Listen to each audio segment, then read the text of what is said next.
Welcome to another edition of Hoehmtown Happenings. I'm Supervisor George Hohman. Thanks for joining us. Well, we're well into our summer season and a lot going on here in the town of Clarkstown. I want to thank all the folks over in our Parks and Recreation Department for putting together and working with us to do a great summer concert series for the season. We've got 23 summer concerts that are taking place over in Lake Nanuet and down in our Hamlet Parks down in West Nyack and over in Congers. So really it's a lot of opportunities and activities going on. Of course, our pools are open and we're really delighted to have all the pools up and running and so many activities that are taking place, including a great 4th of July fireworks and concert that we were able to host through some great sponsors along with the participation of WHUD 100.7 who were in attendance. You know, we're working on a number of other things as well. Proud to say that we've got nearly 25 miles worth of roads that are going to be resurfaced. We're well underway with that. This was a key initiative of my administration to make sure that we really stepped up our roadway resurfacing program. Again, when I became town supervisor, we have over 300 miles of roads, and we were essentially repaving about 8 miles a year. We've really dramatically increased our commitment in terms of our roadway resurfacing program, and the results show. Our local town roads, which are primarily the roads in people's neighborhoods, are by and large in very, very good shape because we've been doing on average 25 miles a year, and we're close to 250 miles, or will exceed 250 miles of roads that will have been repaved since I've been town supervisor. So we're well on our way to a 10 to a 12-year paving cycle, which roads will last approximately 10 to 12 years. We were basically on a 30-year paving cycle, so delighted that we're getting so many roads resurfaced this year. Another major initiative of my administration that I'm very proud that we've been able to have real success. We are aggressively and muscularly improving our enforcement of our single-family zoning. And frankly, it's a scourge that's taken place here in Rockland County of a lot of illegal conversions of single-family houses. We get calls all the time from residents about this, and if you suspect that there's a house that's being illegally converted with too many people living in it, you can give us a call in my office or the building department, and we'll get our code enforcement officers out to check it out. We have gone to state Supreme Court yet again to go after 17 homes that are owned by 2 separate owners that have been illegally converted with a vast number of individuals living in these houses. And we're going to continue to aggressively enforce our code and force all of these owners to be able to reconvert their homes back to single family. I'm delighted that we went into state Supreme Court and the judges have ordered access to the town to get into the homes that we were unable to get into, and we're going to aggressively pursue having these homes converted back into single-family homes and to have the extra people moved out. It's something that we need to do to preserve our neighborhoods. It's something we need to do to protect our first responders should they be called into some of these homes. And I want to thank our Clarkstown Police Department, our Code Enforcement Office, which is under the auspices of the Town Building Department, as well as all my staff for their assistance in the Town Attorney's Office as well in helping us to combat illegal housing. We're going to do everything we can to protect the integrity of our single-family neighborhoods here in the town of Clarkstown. So we've got a great show coming up for you. We have Officer Dan Maloney from our Emergency Management Operations in the Clarkstown Police Department. We also have Jane Murphy of the Turtles of West Nyack Volunteer Group, and she's going to talk about some of her efforts. And we also have Sergeant Adam Rivera from the U.S. Army National Guard, who's going to talk to us in our Veterans and Military segment. All that and more on this episode of Hoehmtown Happenings. Stay tuned.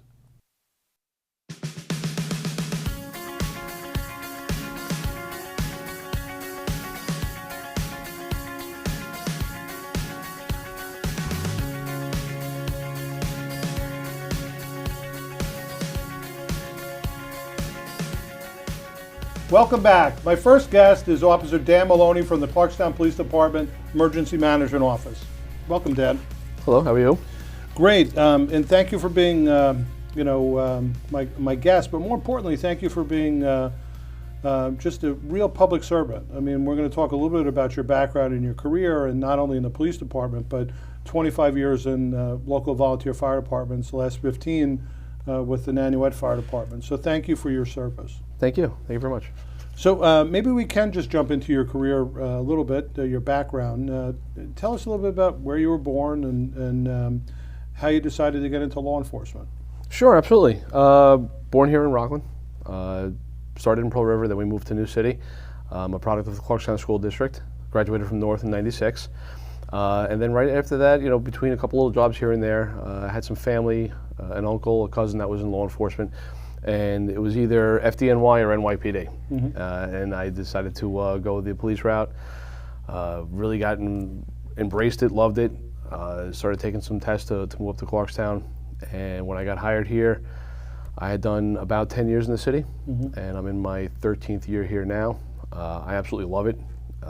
For everything that the delusions and preconceptions of what you think law enforcement is going to be, Clarkstown actually delivered on that. Mm-hmm. It was more of the community aspect and the service-oriented police department that I thought that's what I wanted to do. Right, and we're going to talk a bit about community policing and some of the preparedness that you're involved with. But let's just go back a little bit. So you were 10 years in New York City. So where were you? Where'd you serve in the city? What precincts and what were some of the assignments you had? Did most of my time in housing. I started down in PSA 7, which would have been the South Bronx, mm-hmm. and then I did patrol in PSA 8, which would be like Castle Hill, mm-hmm. Throgs Neck area. I did street crime for a while for the housing anti-crime, and then my last year was actually out of the 4-3 Precinct Detective Squad. Okay. So that was nice. That was something I got to wear a suit to work and start investigating crimes. It was pretty cool. Right, and then the opportunity in Clarkstown, you took the test, and you were able to come up here. So, what was your first number of years like in Clarkstown? You were on patrol. What'd you do? Right. So we come back to patrol, and that was always, they tell you right up front, during the interview, we know you left here, you were a detective, and now you're going to come up here and back on patrol. It was actually a pretty good transition. I liked it. It was much, like I said, it goes back to everything that you think of the law enforcement career is going to be. Clarkstown kind of delivered on that. Mm-hmm. You're back into where you're back dealing with people that talking, finding out what's going on. A little bit of an aspect of going back into the investigative route with being a detective on patrol, so to speak, that you get to go and follow up on calls, follow up on reports, and I liked it. I liked it a lot. I did it for several number of years. Just then I got to pick Nanuet mm-hmm. and patrol Nanuet, and I kind of liked it there. So it was good, closer to home. And how long now are you in emergency management? Replacing former Sergeant McCormick. Yeah, so that was this September will be 3 years. Yeah. 3 years off the road, 3 years doing this. Yeah, this is I did it for a while, several years in addition to patrol with McCormick at the time, and after his promotion, I was his recommendation, and then along with Chief Wanamaker and yourself, thank you for putting the trust in me mm-hmm. to take that position, and that became full time, and that's something that I enjoy. Yeah, and we're going to get into that in a moment, but just last, so you also wear two hats, and it's interesting. You're one of the few officers in the department who's also an elected official. As a commissioner of the fire district. So just tell us about the last number of years, the last 15 years. You've been a firefighter, volunteer firefighter over in Nanuet. Talk a little bit about that experience. Obviously you're saying you were either going to be a police officer or a fireman, so you're able to do both, which is kind of unique. So tell us a little bit about your experience there. Yeah, so again, loving law enforcement, and then a little bit of that fire bug was still in there, so I get into Nanuet. Nanuet's a very active house. I like it, a lot of runs. And then you start getting into the whole, like, where do you want to go? What do you want to do here? You can be a fireman, you can sit in the back, you can fight fires, that's noble in of itself, but then you want to start getting, as you get a little older, you start seeing little issues, little things that you think are wrong that maybe you can fix. So I start running for positions there. I worked my way up to become the president of the company. I just finished last year, I did my term. So I'm now currently an ex-president, but about 4 years ago, I saw wanted to take more of an active role on how money was being spent, policy being set, and that was more on the district side. So I ran for to become a district commissioner. It's a 5-year term, and I believe in 2025 I'm up for re-election. But it's much more now. You're into like the I don't want to say like strictly the administrative side of it, but more like setting the budget and making sure you're in compliance with OSHA and PESH and NFPA, and really taking more of a role now in making sure that the membership is getting what they need. As you toe the line with your obligation to the taxpayers. These are your constituents. I'm representing them to make sure we can provide the best fire service from the Nannywood Fire Engine Company. That's great. And again, thank you for your volunteer service there, because people don't realize it, but we have an all-volunteer service within the police, within the fire departments, and also within the ambulance corps primarily. So it's a really wonderful service opportunity that you're volunteering.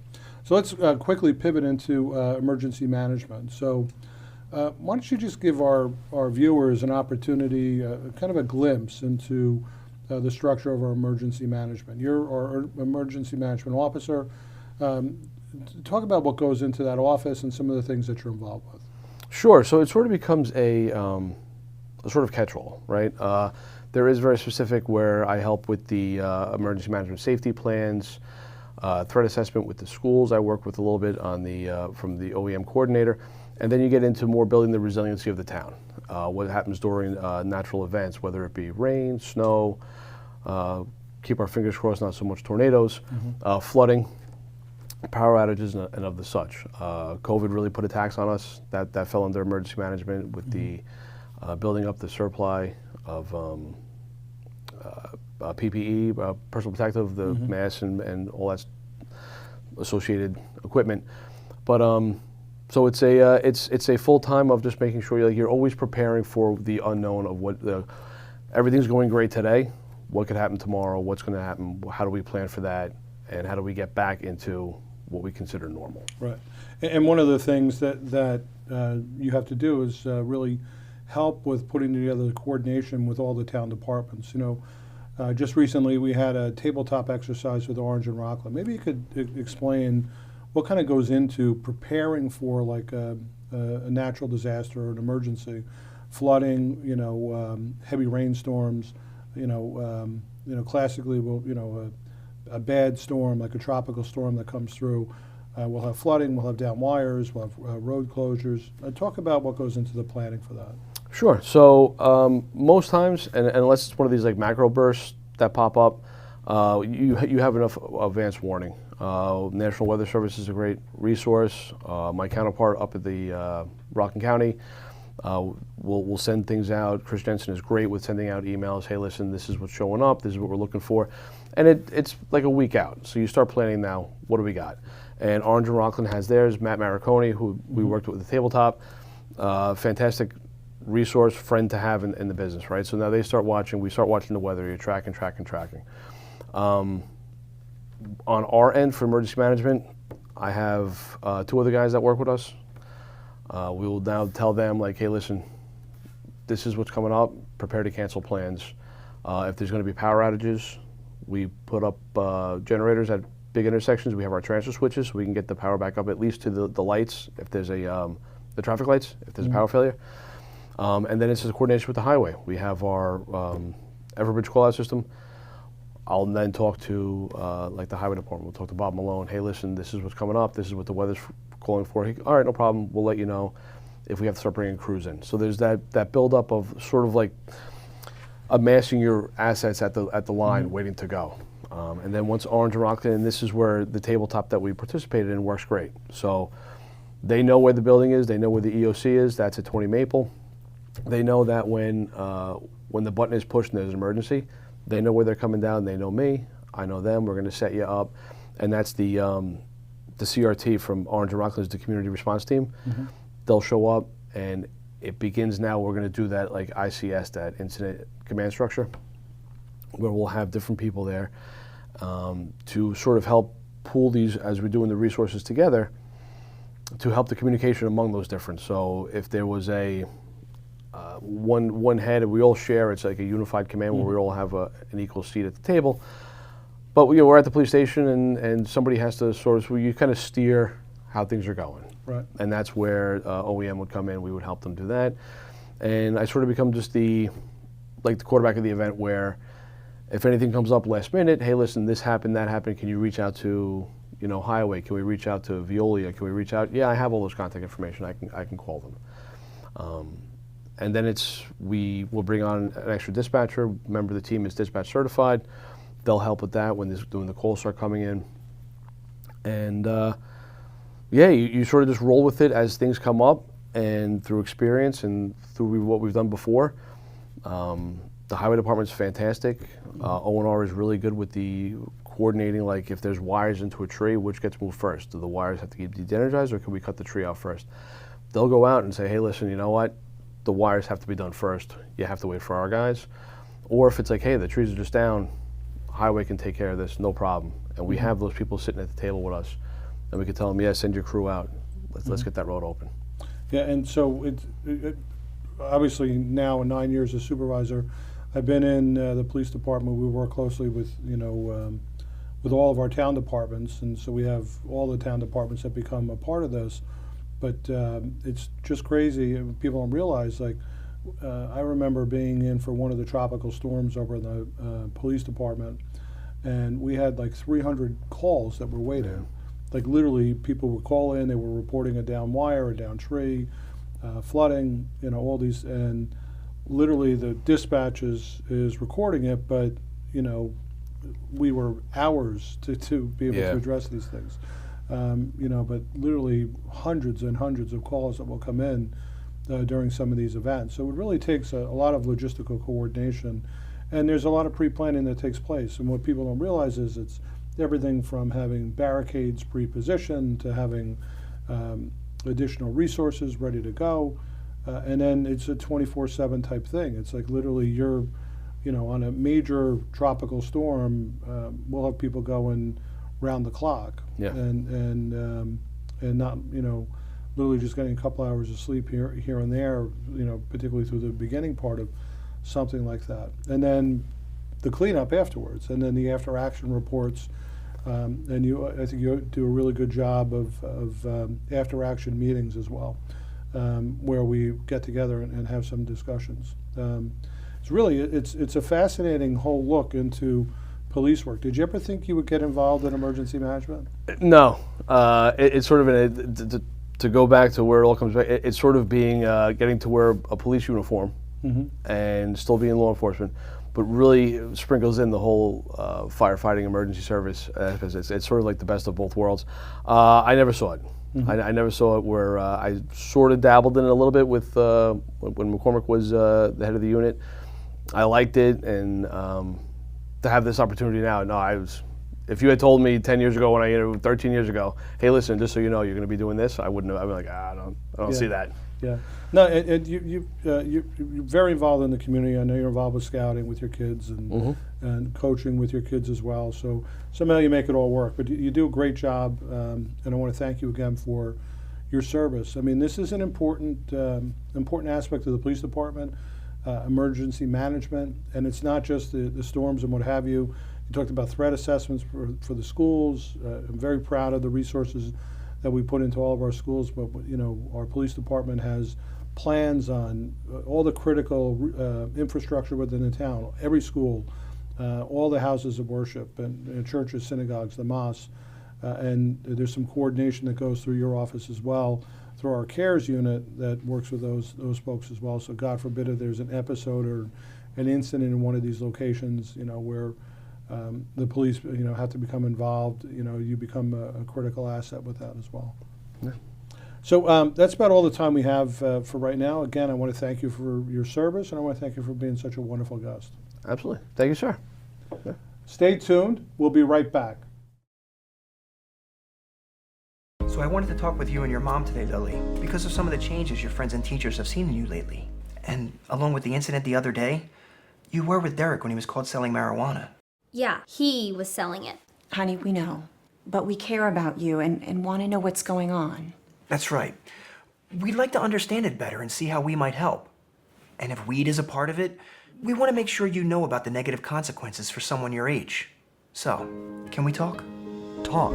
They hear you. Welcome back. My next guest is Jane Murphy from the Turtles of Western Highway Migration Project. Welcome, Jane. Thank you. I'm glad to be here. So, Jane, this is a great project. Involves a real community outreach, lots and lots of volunteers, and we want our viewers, the people in Clarkstown, to know a little bit more about it. So, tell us just a little bit about yourself, how you got involved, how long you've lived here in Rockland. Well, I got involved in around 2015. I was coming home from lunch and I was driving down Western Highway and I saw a humongous snapping turtle and she was facing the way of the water, so I proceeded to bring her across, and ever since then I've been involved in it. I really started getting full on in 2017 when the fence went up. Okay. And by the way, it's funny. I had that experience once myself. I'll never forget. I probably did everything wrong with it. I was on 9W at Lake Road in Valley Cottage, and there was a big snapping turtle. It was, it was like 6 or 7 years ago, and was right in the road. So I stopped and I picked him up. It released, Yeah. all over my shoes, which Yes. I wasn't prepared for. But I carried it across and put it on the other side of the road. But so people drive by on Western Highway, they see the fence, they see some people out there with safety vests. Tell us exactly what happens with this. What do you guys actually do? What we do is we walk the road. We walk along the fencing and we look over to see if there's a snapping turtle. If there is, we keep an eye on it, but we let all the volunteers on the road know that we have a snapping turtle at the north end or the south end. We keep an eye on her just in case she's going to try to get over. It's amazing how quick they can. They just climb up with their claws. Before you know it, they're in the road. That's what we're there for. We pick them up and we put them back over, trying to convince them. We have 29 man-made mounds. We try to convince them to go on a mound. If they continue to go over, we then pick them up and put them in a field that's across the street on Western Highway. They've been going to that field for years to lay their eggs, especially the older mamas, and that's where they want to be, and you can't convince them otherwise. So a number of things. So you guys constructed the fence. You constructed a bunch of these mounds where they can lay their eggs. But and so when people, this is in Western Highway down near the Hackensack River. Yes, correct. And going into the end of Clarkstown into Orangetown. How many volunteers do you have that? We have a list of over 200. Wow. That doesn't mean we're going to have 200 during this season. People are busy. But right now we probably got a good group of probably 50 to 75 that have signed up. They work 1 shift, 2 shifts, 3 shifts, whatever they can put in their schedule. There's other people like me who are constantly out there trying to fill in the gaps, especially around Memorial Day when they really come out in force, or after a big rainstorm. They love the rain. So big rains. So this is kind of telescope because they lay their eggs over a shortened period of time? Yes, they do. They lay between Memorial Day and about 3 weeks after. Okay. Their season isn't very long. It's about a total of 4 weeks altogether. Right. And this is something that it's a natural instinct. And why do they want to lay their eggs across the road? I mean, it's funny. I almost feel like the saying, why did the chicken cross the road? Why did the turtle cross the road? Right. Why did the turtle cross the road? Well, it's the old time mamas that have been doing it for 20 years. They love to go across the road because the soil is warm, there's mulch, and that's where they were probably born. So they want to return back there. And it stays in the sun most of the day. If it's a sunny day, it'll be sunny until 7 p.m. And that's when the babies will be all female. Okay. And to continue the species, they know that they have to have the females because out of maybe 40 to 60 eggs, only 2 survive. Oh, wow. If we're lucky. Okay. So, and why do they not survive? Just predators? Predators trying to cross back on Western Highway, they're killed, and they have a long way to the water.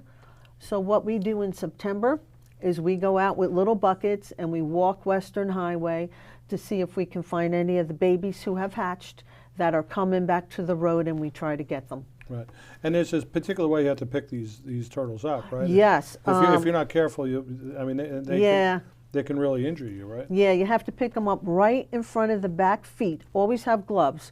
Right in front of the back feet. Lift it out a little bit and turn it up.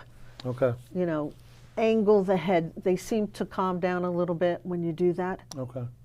Because their head can come out and really bend around, Yes, right? they can come out, they hiss at you, they try to bite you, but if your hands are right in front of their back feet are going to scratch you. That's why you need the gloves. Okay. So you guys have raised some money. I know Veolia's given some money as well. Yes, they were amazing, amazing sponsor, Skip Vizzetti.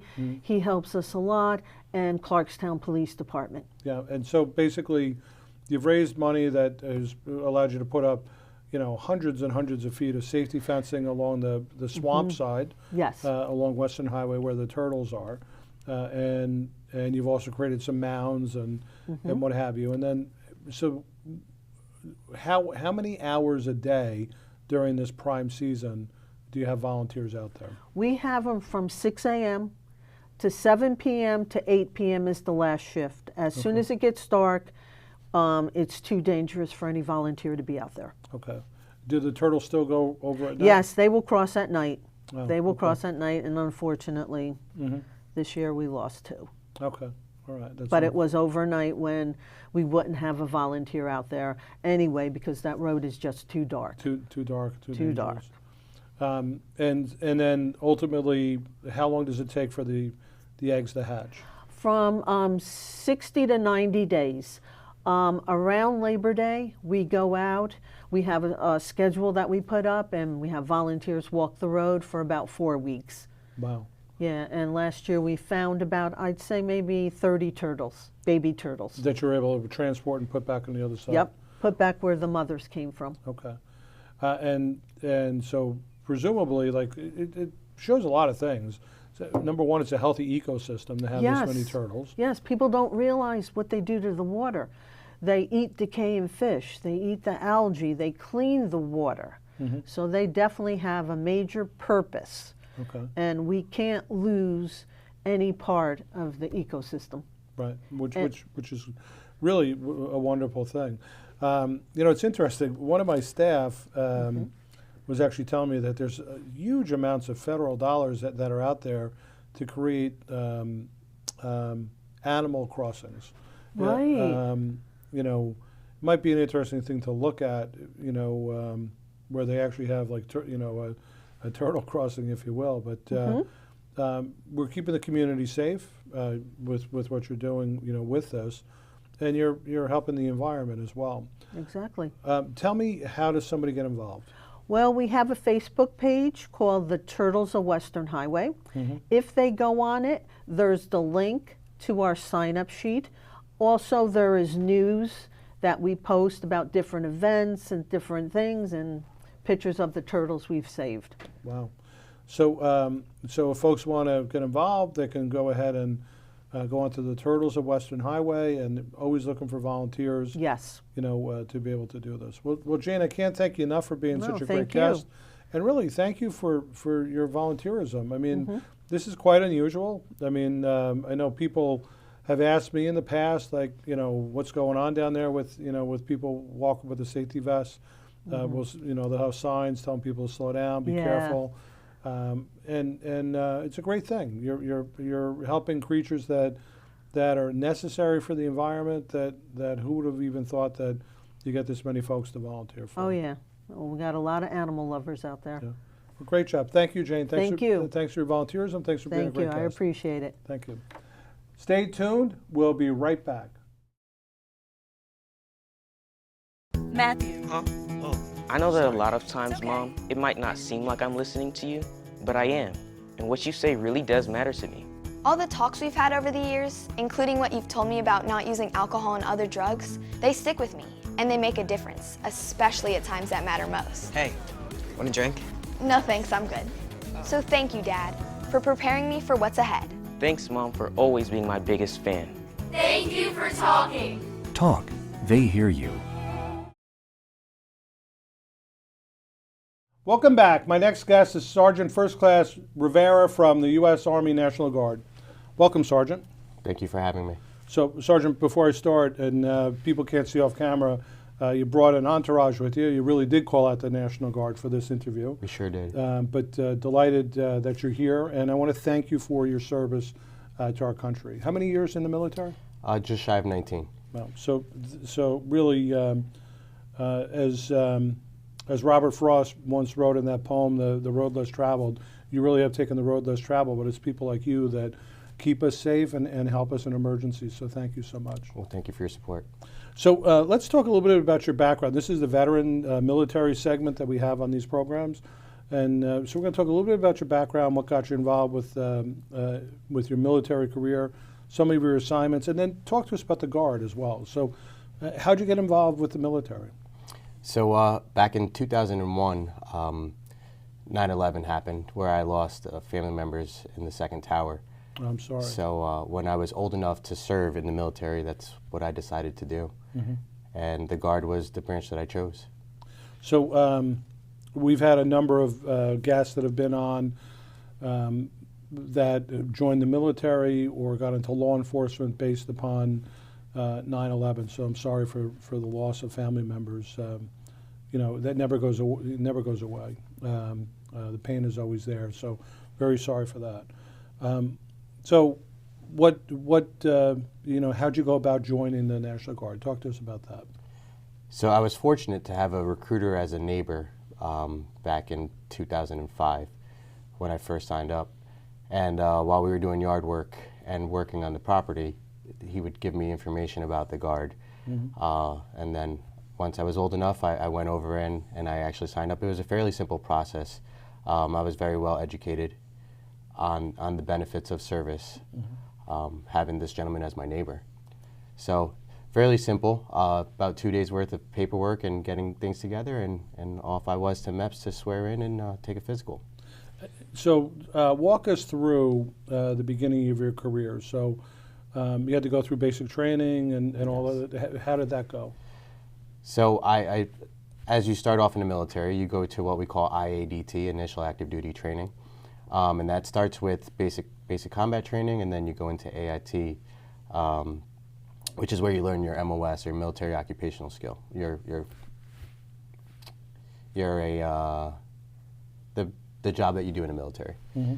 So I chose motor transport, 88 Mike. So I went to Fort Leonard, Missouri for basic combat training. Then I stayed on to complete my AIT, Advanced Individual Training, to learn how to be a truck driver. Mm-hmm. Once I completed that training, I came back home where I was involved with, transporting equipment stateside. And that's what I did pretty much for the next 4 years. Wow. And so, and from there, eventually, you pivoted. But what are some of the assignments, some of the deployments that you were involved with? So, early on in my career, I was able to be a part of a lot of things. So we have a couple missions in the National Guard: natural disaster, civil unrest, and aid to civil authority.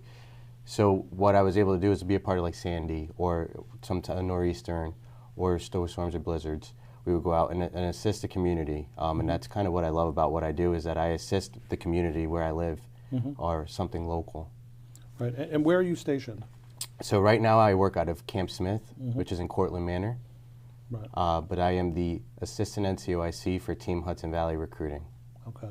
So we're going to get into your recruiting in a minute, but you mentioned call out on some of the national disasters. So we actually had, I think in my first term as supervisor, we had a horrendous storm during the winter, and we had literally like half the town out of power. I mean, literally.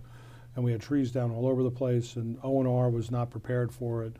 It was a storm that kind of came out of nowhere, and ultimately the National Guard got called out, and They were down here for the better part of 4 or 5 days, helping with our highway department cutting trees and helping to open up roads.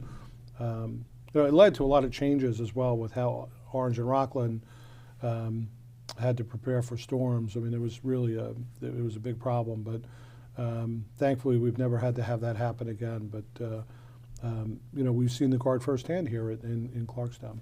So let's talk about the recruiting aspect of what you do. There's been a lot of talk, some national stories about the different branches of the military not hitting their recruiting goals. But it doesn't sound like that's the case here in New York. Could you speak to that? Here in the New York Army National Guard, we have been fortunate, and we are actually #1 in the nation for the National Guard for recruiting efforts for the last 4 years. Mm-hmm. It looks like we're going to continue on with that for a 5th year right now. But we have not had any issues with recruiting at all.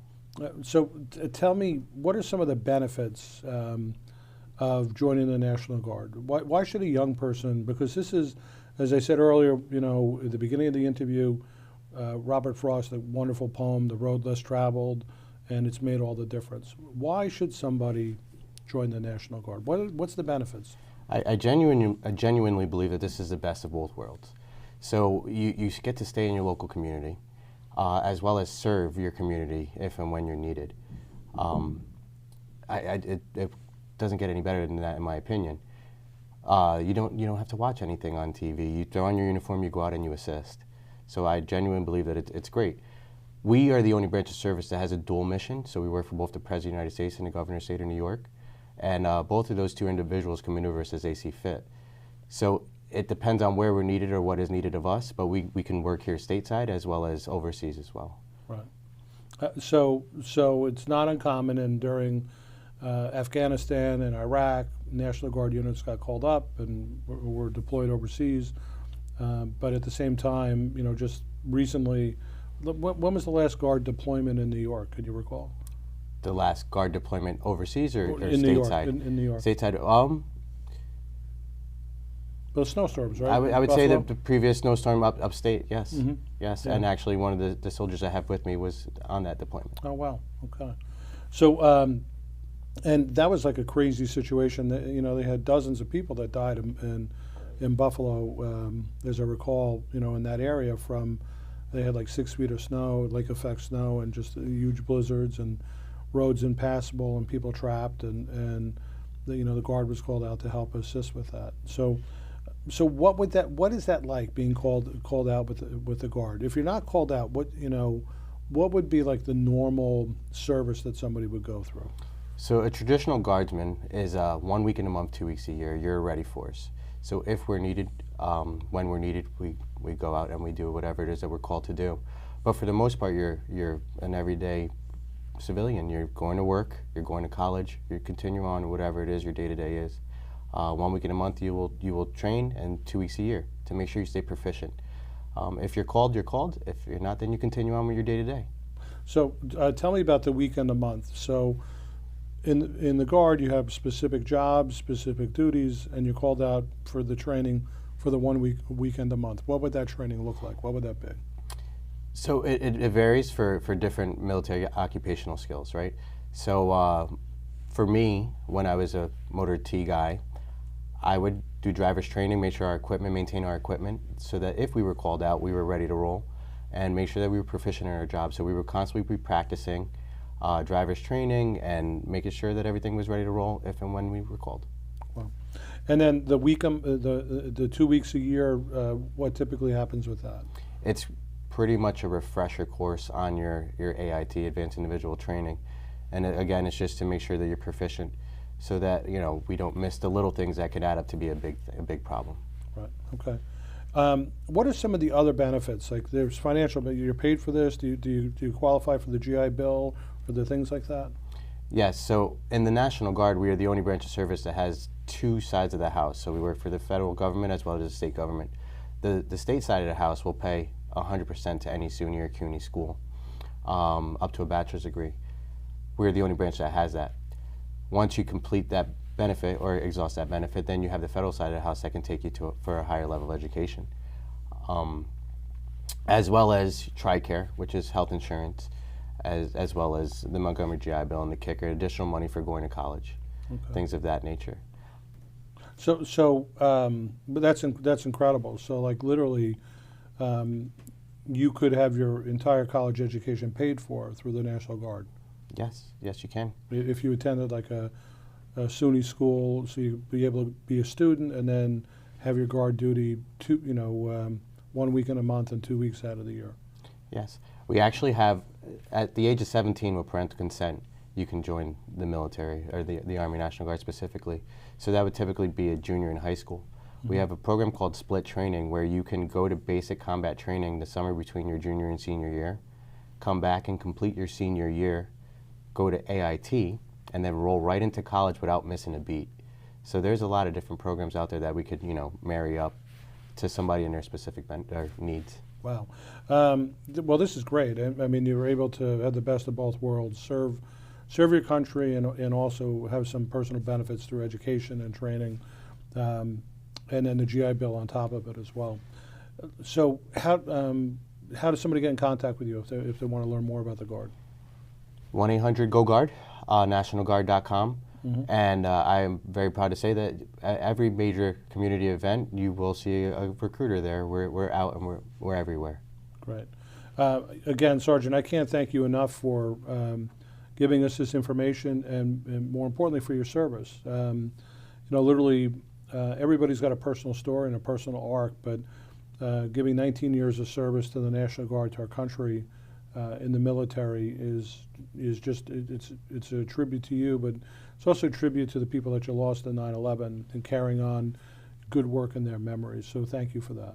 Well, thank you for having me. Great. Stay tuned. We'll be right back. So I wanted to talk with you and your mom today, Lily, because of some of the changes your friends and teachers have seen in you lately. And along with the incident the other day, you were with Derek when he was caught selling marijuana. Yeah, he was selling it. Honey, we know. But we care about you and want to know what's going on. That's right. We'd like to understand it better and see how we might help. And if weed is a part of it, we want to make sure you know about the negative consequences for someone your age. So, can we talk? Talk. They hear you. Well, that's all the time we have for today. I want to thank my guests, Officer Dan Maloney from the Clarkstown Police Department Emergency Management, Jane Murphy from the Turtles of West Nyack, and Sergeant Adam Rivera from the U.S. Army National Guard. Until next time, I'm Supervisor George Hoehmtown. Thank you for joining us.